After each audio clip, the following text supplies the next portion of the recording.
Potential difference between the electrons of the cell when the cell is in open circuit इसको नहीं, मतलब EMF जब हम निकालेंगे तो सेल करंट खींचेगा कि नहीं खींचेगा, मतलब सेल से करंट खींचा जा रहा है या नहीं खींचा जा रहा है, और टर्मिनल वोल्टेज में समझ में आता है। ओपन सर्किट में सेल से करंट क्लोज में बोल रहा हूँ, समझ में आ रहा है।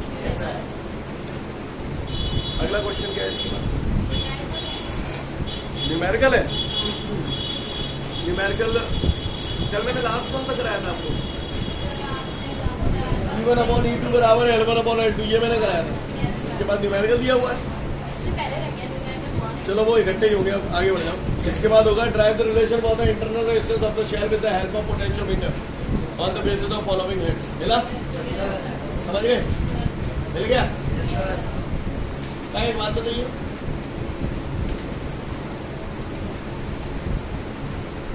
ध्यान से सुनिएगा सब लोग।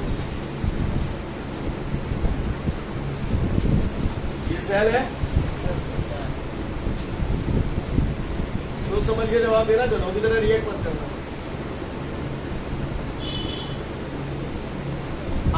आरबी बोले तो रेजिस्टेंस बॉक्स, और ये मैंने की लगा दी यहाँ पर है। रेजिस्टेंस बॉक्स समझते हो, पहले तो मुझे ये बता चुका हूँ मैंने मीटर में जो ये बताया था। रेजिस्टेंस बॉक्स एक ऐसा बॉक्स होता है जिसके अंदर अलग अलग ओम के रेजिस्टेंस होते हैं। जैसे बाटर का बॉक्स है, हमें 1 किलो को बांट, 2 किलो को बांट, 5 किलो को बांट ऐसे रखे हुए, जो चाहिए वो निकाल ले। इनका वजन तो हमको पता होता है ना, बाटों के बॉक्स में बाटों का वजन तो हमको पता है। रेजिस्टेंस बॉक्स एक ऐसा बॉक्स होता है जिसमें अलग अलग रेजिस्टेंस होते हैं, अलग अलग वायर होते हैं, उनके रेजिस्टेंस की वैल्यू हमको पता होती है। यानी ये नॉन रेजिस्टेंस हुआ या अननोन रेजिस्टेंस, नॉन रेजिस्टेंस है ना। तो रेजिस्टेंस बॉक्स में से आप कोई भी रेजिस्टेंस अप्लाई कर सकते हैं। मैंने आर ओम का रेजिस्टेंस अप्लाई कर दिया, तो ये आर नोन है या अननोन है, समझते हो। ये कूलर, पंखा, टीवी, हीटर, ये सब क्या है, तो ये सेल के साथ मैंने एक्सटर्नल रेजिस्टेंस जोड़ दिया। आप पढ़ा, आप बताओ अभी ये रेजिस्टेंस सेल से जुड़ा है या नहीं जुड़ा है, नहीं जुड़ा। यानी ये सेल ओपन सर्किट में है या क्लोज सर्किट में, सेल से करंट लिया जा रहा है या नहीं लिया जा रहा है, अब लिया जा रहा है, अब नहीं लिया जा रहा है। इस टाइम यहाँ क्या मिलेगा, ईएमएफ या टर्मिनल वोल्टेज, और अब जो बोल रहा हूँ समझ में आ रहा है। अच्छा, अगर ये बात समझ में आ गई तो फिर कभी बचो ना है। मेरे ख्याल से कल मैंने आपको एक क्वेश्चन भी प्रिपेयर करने के लिए दिया था, डेरिवेशन स्मॉल r बराबर कैपिटल R E/V-1 बोला था आपको, करके आए हैं। अगर करके आए होंगे तो आगे की कहानी क्लियर होगी, अदरवाइज बुक पर हट जाएगा। इधर देखिए, हमने आज से 2-3 दिन पहले पढ़ा था internal resistance of the cell का फॉर्मूला होता है स्मॉल r बराबर capital R E/V-1। Equation number 1 जो बोला समझ में आया, ये पढ़ाई हुई चीज है मेरी पहले से, ठीक। चलो तो अब हम अगले क्वेश्चन पे आते हैं। अगले क्वेश्चन को समझने की कोशिश करते हैं, ध्यान दीजिएगा आप।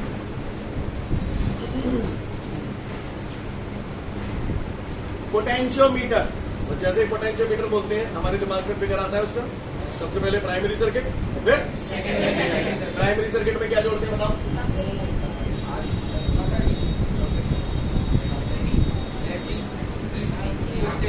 बाकारी, क्लियर। ये बेटा हमारा बन गया प्राइमरी सर्किट, इतना यहां तक क्लियर सभी को। चलो आगे, अब मुझसे यह कह रहा है कि with the help of potentiometer किसी सेल का इंटरनल रेजिस्टेंस कैलकुलेट करिए। Is telling you derive the relation for the internal resistance of the cell with the help of potentiometer. तो भैया जिस सेल का इंटरनल रेजिस्टेंस मुझे निकालना है उस सेल को जोड़ना पड़ेगा। तो ये उठा के मैंने सेकेंडरी सर्किट में क्या जोड़ दूं, ये मैंने बढ़िया चक सेल जोड़ दो फर्स्ट क्लास, ठीक है भैया। इसी का इंटरनल रेजिस्टेंस निकालना है, तो भैया इंटरनल रेजिस्टेंस के लिए मेरे पास ये फॉर्मूला है, बोलो भैया। सेल के साथ मैंने यहाँ पर जोड़ दिया है रेजिस्टेंस बॉक्स। रेजिस्टेंस बॉक्स में से मैं आर ओम का रेजिस्टेंस दे रहा हूँ, यहाँ पर मैंने लगा दी की। अभी ये सेल ओपन सर्किट में है या क्लोज सर्किट में, ओपन सर्किट में। सेल से करंट लिया जा रहा है या नहीं लिया जा रहा है, ये मैंने लगा दी यहाँ पर गैल्वेनोमीटर, और ये लगा दी चौकी। सीन क्लियर है, चौकी को हिलाते थे कब तक, जब तक गैल्वेनोमीटर में डिफ्लेक्शन 0 न मिले। जहां पर भी डिफ्लेक्शन 0 मिल जाता था वहां रुक जाते थे, सपोज करो मैंने जॉकी को स्लाइड किया, जॉकी इस पॉइंट पर आके मुझे गैल्वेनोमीटर में डिफ्लेक्शन 0 मिल गया। क्लियर? तो ऐसी सिचुएशन में सेल का ईएमएफ आ जाएगा, कल मैंने पढ़ा था E बराबर KL अकल, तो E बराबर KL1, इक्वेशन नंबर 2। बात समझ में आई? बोलो भैया, सही बोलना, अच्छी बात। अब मैंने क्या किया,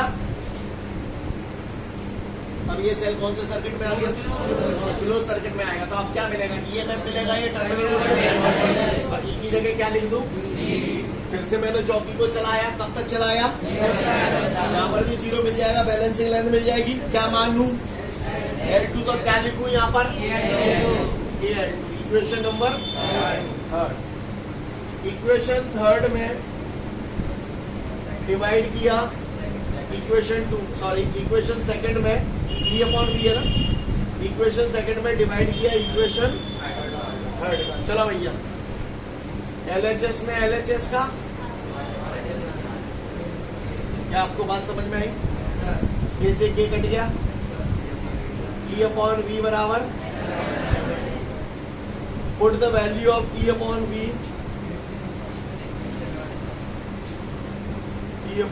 इन इक्वेशन फर्स्ट में वैल्यू प्लेस कर रहा हूँ, स्मॉल r बराबर कैपिटल R L1/L2 माइनस।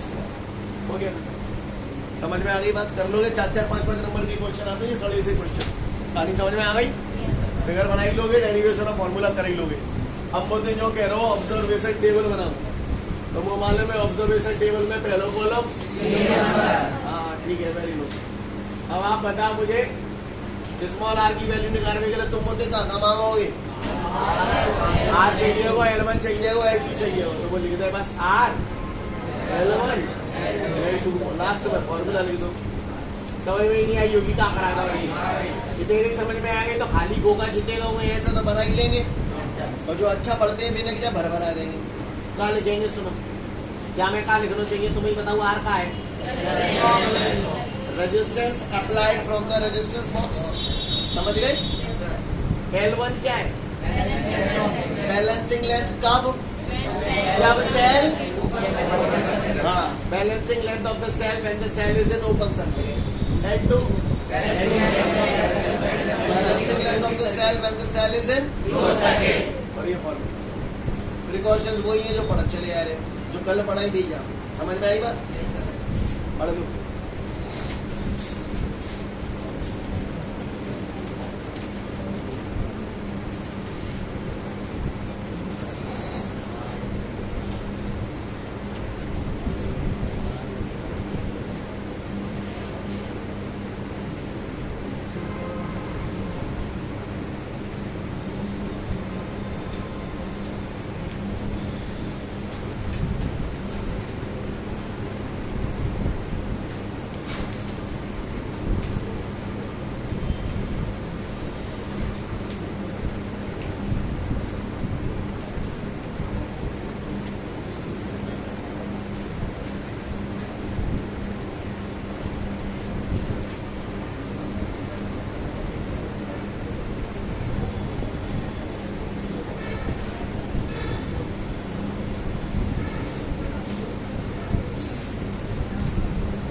कर पाओगे?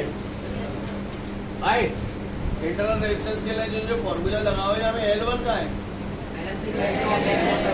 Balancing length. जब सेल ओपन सर्किट में होगा या क्लोज सर्किट में होगा, याद रखना पड़ेगा ये। और L2 क्या है? अच्छा, balancing length in close circuit.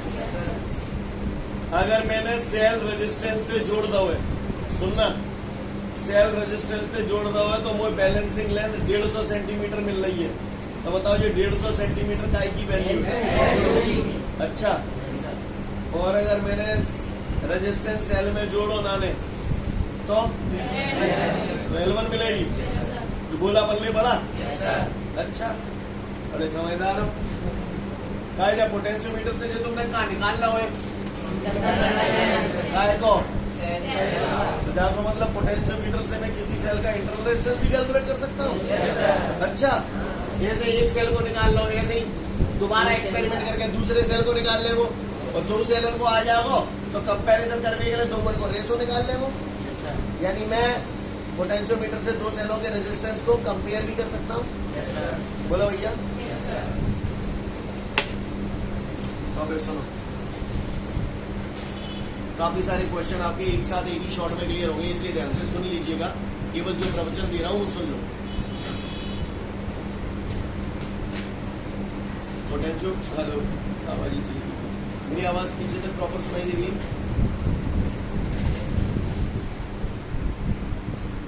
बेटा? इसका प्लेन निकाल दो, मेरी आवाज चली गई। प्लेन निकाल दो ऊपर वाला।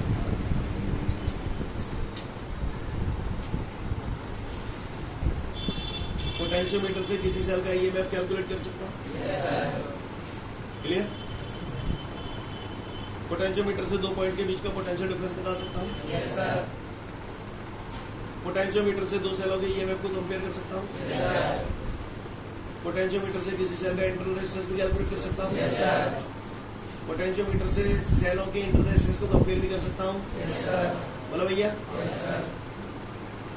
इसके अलावा एक दो चीजें और है जिसका लेना देना कोई नहीं है, क्योंकि कुछ आगे की चीजें जो इसमें ऐड हो गई हैं तो आप डायरेक्ट याद करनी पड़ेंगी आपको। ये पोटेंशियोमीटर का यूज हम लोग in the calibration of ammeter and voltmeter में भी करते हैं। अमीटर और वोल्टमीटर के कैलिब्रेशन में हम लोग इसका यूज करते हैं। किसका? अब ये कैलिब्रेशन डेप्थ में चले जाएंगे, हम उसको ऐसे ही याद रखना। Clear? It is use in the calibration of ammeter and voltmeter. एक और यूज है इसका, पोटेंशियोमीटर का यूज हम लोग थर्मो ईएमएफ कैलकुलेट करने के लिए भी करते हैं। क्या? थर्मो ईएमएफ मैंने आपको एक दिन पढ़ाते पढ़ाते बता दिया था। करंट के तीन इफेक्ट होते हैं, एक केमिकल इफेक्ट, एक मैग्नेटिक इफेक्ट, एक हीटिंग इफेक्ट। हीटिंग इफेक्ट आपसे कुछ सालों पहले आपके सिलेबस में हुआ करता था, हट गया काफी टाइम पहले, उसी में बताया जाता था। एक्चुअली क्या होता है, टेम्परेचर डिफरेंस की वजह से भी करंट पैदा होता है। टेम्परेचर डिफरेंस की वजह से जो करंट पैदा होता है उसे बोलते हैं थर्मो इलेक्ट्रिक करंट। अब करंट पैदा हो रहा है तो जाहिर सी बात है पोटेंशियल डिफरेंस भी होगा। तो टेम्परेचर डिफरेंस की वजह से जो पोटेंशियल डिफरेंस पैदा होता है उसे हम लोग बोलते हैं थर्मो ईएमएफ। क्या बोलते हैं? वो सब जानना हमारा टास्क नहीं है, पर याद रखना कि पोटेंशियोमीटर से हम लोग किसी सेल का पोटेंशियोमीटर की हेल्प से हम लोग थर्मो ईएमएफ भी कैलकुलेट कर सकते हैं। मैं एक बार दोबारा बोल रहा हूँ, ध्यान से सुन लेना। पोटेंशियोमीटर का यूज किसी सेल का ईएमएफ कैलकुलेट करने के लिए कर सकते हैं। पोटेंशियोमीटर का यूज दो पॉइंटों के बीच में पोटेंशियल डिफरेंस कैलकुलेट करने के लिए कर सकते हैं। पोटेंशियोमीटर का यूज दो सेलों के ईएमएफ को कंपेयर करने में कर सकते हैं। पोटेंशियोमीटर का यूज किसी सेल का इंटरनल रेजिस्टेंस कैलकुलेट करने में कर सकते हैं। पोटेंशियोमीटर का यूज दो सेलों के इंटरनल रेजिस्टेंस को कंपेयर करने के लिए कर सकते हैं। पोटेंशियोमीटर का use in the calibration of ammeter and voltmeter में भी कर सकते हैं। और पोटेंशियोमीटर का यूज थर्मो ईएमएफ कैलकुलेट करने में भी कर सकते हैं। क्लियर है? देखो भाई, ये तो इतना पन्ना पलट गया। Explain the uses of potentiometer होगा, पढ़ लो। यूजेज ऑफ पोटेंशियोमीटर एक आध दो ही पन्ना इतना होगा बस।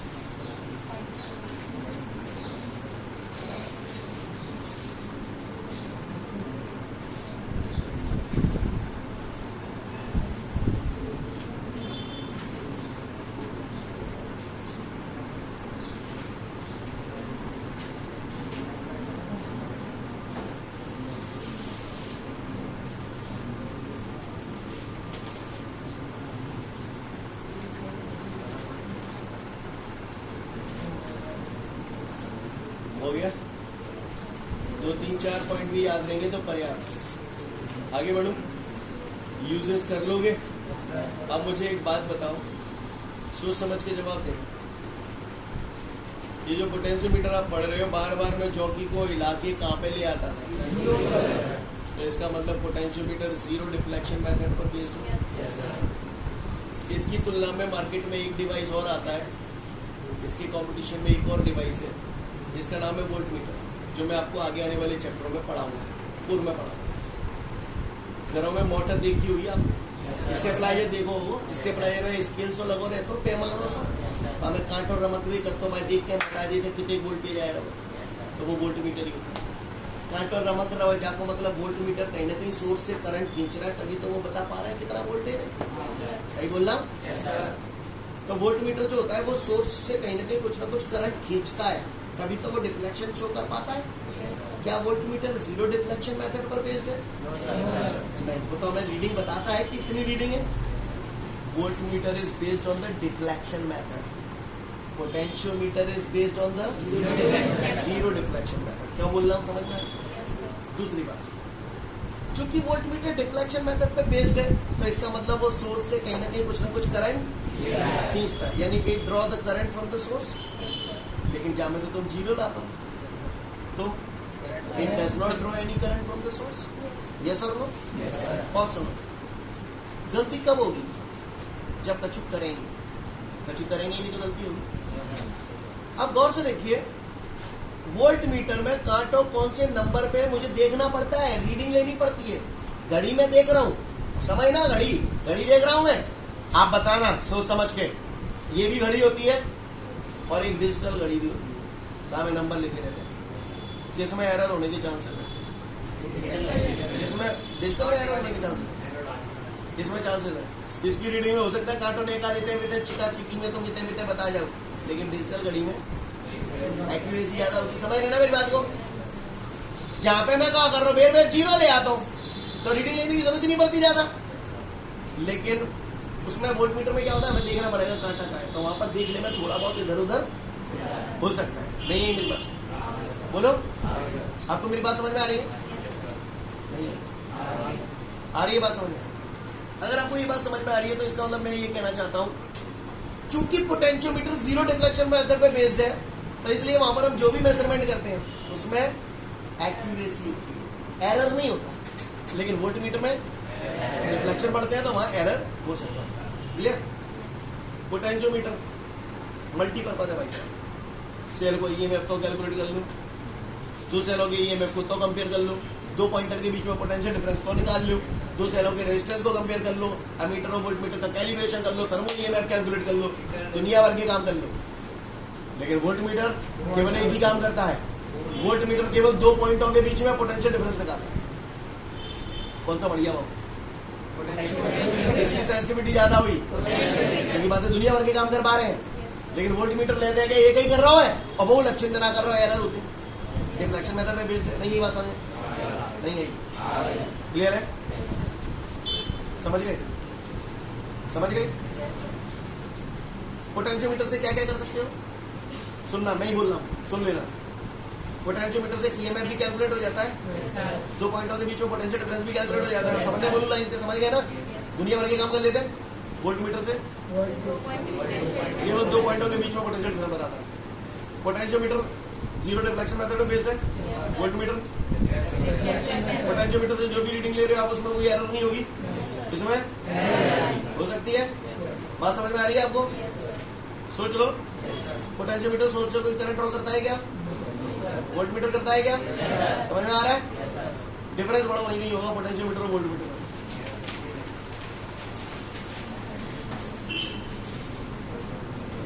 ये सब एक ही जैसे क्वेश्चन है, मिलते जुलते सेम बस।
गया क्या? पोटेंशियोमीटर और वोल्ट मीटर में डिफरेंस हो गया? टाइप और था कौन सा अच्छा? क्यों अच्छा है? इसकी सेंसिटिविटी ज्यादा है, दुनिया भर के काम जाते कर लो, ज्यादा नहीं होंगे, जो जीरो डिफ्लेक्शन मेथड में बेस्ड है तो एरर फेरर ना हो, हाँ मैं समझे है। क्वेश्चन होगा why potentiometer is superior than voltmeter. भाई कि तो आगे पीछे ही होगा, देखो पढ़ लो।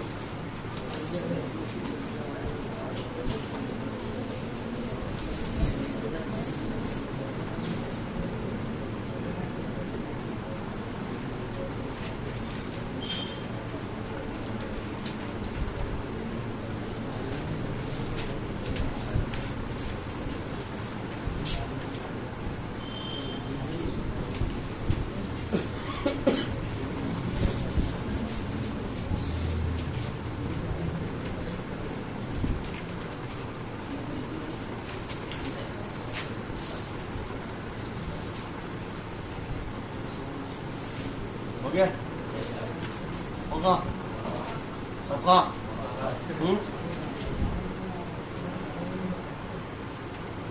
आगे बढ़ो।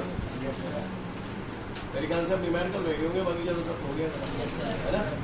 अब वो न्यूमेरिकल जो रह गए हम बोल दो।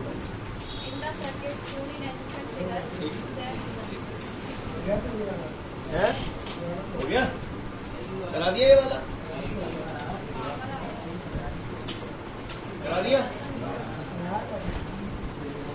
ना कराओ नंदा, ना कराओ, मुझे याद है, मुझे नहीं करा, नहीं करा नहीं वो मालूम है ना, वो ये तो जबर ही कर रहा हूँ। कल तो शीशे करा लो सर, शीशे करा लो। कोई बात नहीं, गलती इंसान, उसमें कम से कम इतना कॉन्फिडेंस तो है, इतने लोगों के मना करने के बावजूद भी ये कह रहा है कि करा है, तो कहीं ना कहीं उससे थोड़ा बहुत विश्वास। कई बार ऐसा होता है, अपने को लगता है ऐसा है कि करा है पर नहीं हो पाता है ना, ये भी एक बड़ी बात है।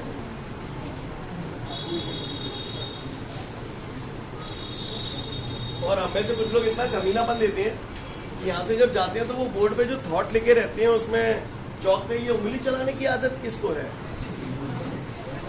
जो उंगली वहां चौक पे चलती है ना वो तोड़ दी जाती है, समझ गए ना। तो जितने भी लोग वो जो बोर्ड पे थॉट लिखे रहते हैं, कई लोग उसे एक आध वर्ड इधर उधर करने की कोशिश करते हैं या उसे मिटाने की कोशिश करते हैं।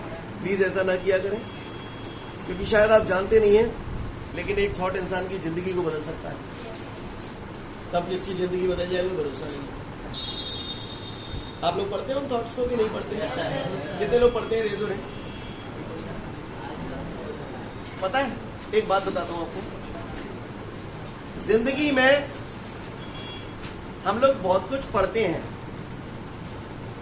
उसकी कोई वैल्यू नहीं, उसकी कोई वैल्यू नहीं है जब तक कि हम उसे अमल में ना।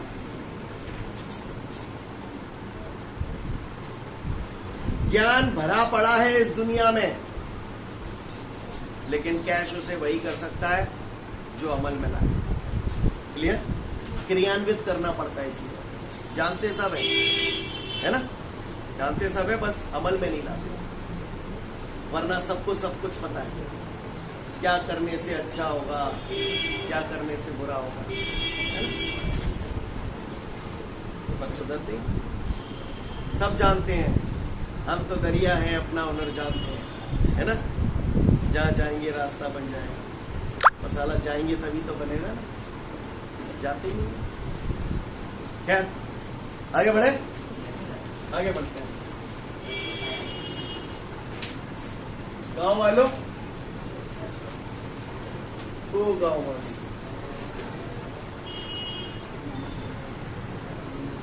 बोलो बेटा।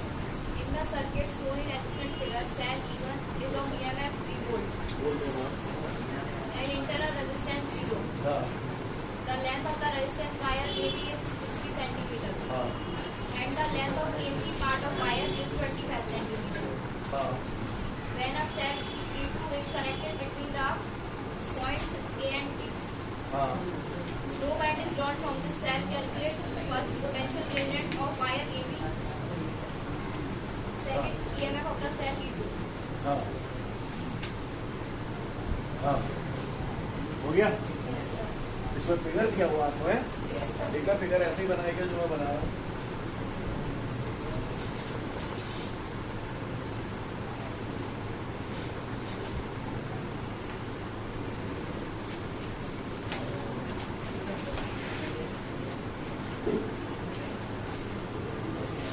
चेक करना फिगर यही है। सर लिसन एवरीवन, ये तो अपन लोग जानते हैं पोटेंशियोमीटर अपन ने पढ़ा है, length of the potentiometer wire, right guys. और ये बैलेंसिंग लेंथ होती नहीं होती। लिसन एवरीवन, क्वेश्चन में मुझसे बोल रहे हैं कि भैया जैसा कि इस फिगर में दिखाया गया है, ये जो बैटरी है इसका ईएमएफ 3 वोल्ट है और इस वायर का जो लेंथ है, एबी वायर का लेंथ दैट इज 60 सेंटीमीटर, ठीक है। अब वो कह रहे हैं सेल में सर्किट में एक सेल E2 भी जोड़ा गया है ए और सी पॉइंट के बीच में, और जब ये E2 जोड़ा गया है ना, तो उस टाइम इससे कोई करंट नहीं लिया जा रहा है। इसका मतलब ये कौन सी पोजीशन में हो गया? ओपन सर्किट में हो गया। तो ये जो लेंथ मिलेगी बैलेंसिंग लेंथ मिलेगी। बैलेंसिंग लेंथ यहाँ पर दे रहा है क्वेश्चन में 25 सेंटीमीटर। कितनी दे रहा है? 25 सेंटीमीटर। वो कह रहा है इस सेल का ईएमएफ बताऊं E2 और पोटेंशियल ग्रेडियंट बताऊं इस पूरे पोटेंशियोमीटर का पोटेंशियल ग्रेडियंट। आपको याद है पोटेंशियल ग्रेडियंट मैंने बताया था K बराबर V/L, याद है? यहाँ पर पोटेंशियल ग्रेडियंट पूरे पोटेंशियोमीटर का होता है, तो यहाँ पर V क्या है? ईएमएफ है इस सेल का, E1/L। E1 कितना है? 3 अपॉन कैपिटल L कितना है? 60। 3 1 जा 3, 1/20 डिवाइड कर लो 0.05 आ जाएगा। डिवाइड करके बताऊं? बहुत तो कर देता हूँ, बहुत कर देता हूँ, ठीक है, तो ना कर रहा हूँ। V पोटेंशियल है तो यूनिट वोल्ट, L लेंथ है तो यूनिट सेंटीमीटर में रखूंगा क्योंकि मैंने सेंटीमीटर में वैल्यू रखी है, राइट। अगर मीटर में कन्वर्ट करता तो आंसर कुछ और आ जाता। सीन क्लियर है? आऊगा कोई परेशानी? अब पट्टा होते जहाँ सेल को हुई है मैं पूछ रहा हूँ, तो अपन ने तो फॉर्मूला पढ़ो तो E बराबर अकल, याद है? और E2 इस सेल का ईएमएफ E2 दे रहा है, तो E2 बराबर K कितना है? 0.05, स्मॉल l 25 5 से 125, 2 डिजिट के बाद डेसिमल है, 2 डिजिट के बाद डेसिमल वोल्ट। भैया अल्लाह अल्लाह अल्लाह हो गया सभी का?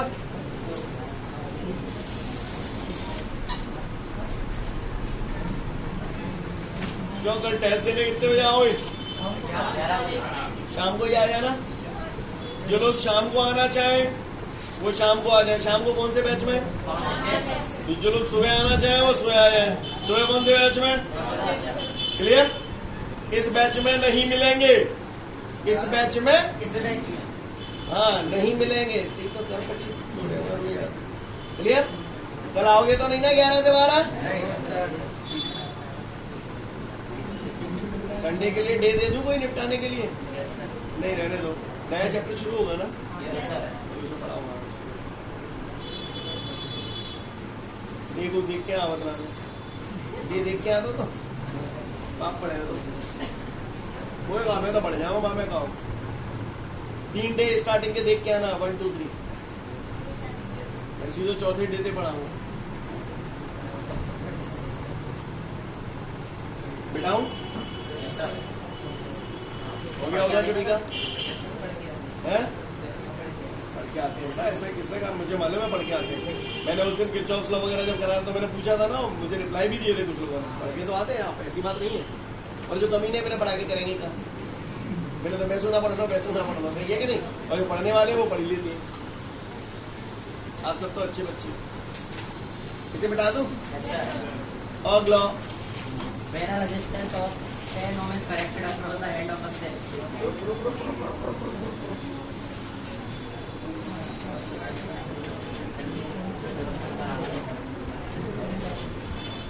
बोल बच्चा। When a resistance of 10 ohm is connected across the end of a cell, हाँ the balance is obtained at 150 centimeter on the potentiometer. बस रुक जाओ, सबको मिल गया ये वाला क्वेश्चन? देखो मैं बताऊं, मैंने तुम्हें वैल्यू फॉर्मूला प्रूव करा तो स्मॉल r बराबर capital R L1 upon L2 minus 1।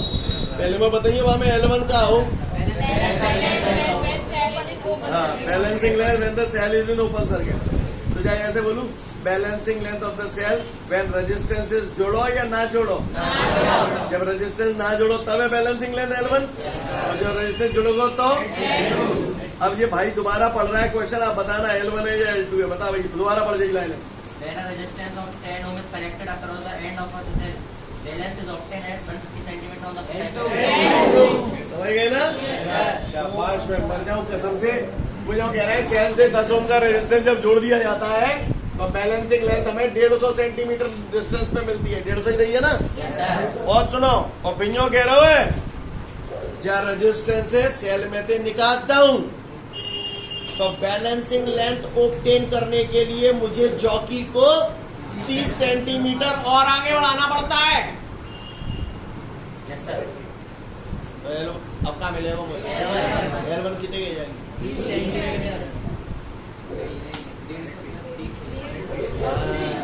180। Lesson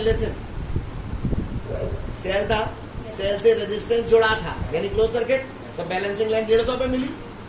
ऐसे ही तो बनाते हो ना। ये ए बी वायर है, ये चौकी है, जहां मान लो चौकी, समझ गए ना? अधूरा चित्र बना दिया। तो यही तो मिला अपने को 150 सेंटीमीटर। अब वो कह रहा हो रेजिस्टेंस हटा लो तो जीरो ऑब्टेन करने के लिए हमें जॉकी को 30 सेंटीमीटर और आगे ले जाना पड़ता है। 180 मिल गो कहा? L1 या L2? हाँ, समझ में आ रही है? तो L1 तिहाई है, ही लाल अरे 150 प्लस 30 बराबर 180 सेंटीमीटर। कहानी समझ में आई? तो कह रहा है calculate the internal resistance of the cell. तो फॉर्मूला हमने बचपन में पढ़ा, तो करो तो नहीं करा तो आर कितने गए? L1 कितने गए? L1 कहा हो तुम? 180। L2 माइनस 0 3 6 18 3 5 15 R बराबर 10 6/5 माइनस 1 क्या लिख दूं? 1/, मैंने डायरेक्ट ले ली। समझ गया ना? इसे सॉल्व करके बताओ। फ्रैक्शन सॉल्व करना आता है ना सभी को? ऐसे को तय नहीं आता। मैं जलील करूंगा, मैं पहले ही बोल रहा हूं, मैं जलील करूंगा जिनको फ्रैक्शन सॉल्व करना नहीं आता। सबको आता है? हैं? सबको आता है ना फ्रैक्शन सॉल्व करना? जिसको नहीं आता हाथ खड़ा कर दे। सबको आता है ना? 5 1 5 5 2 से 10 सही है? सही जा रहा हूं मैं? तो R बराबर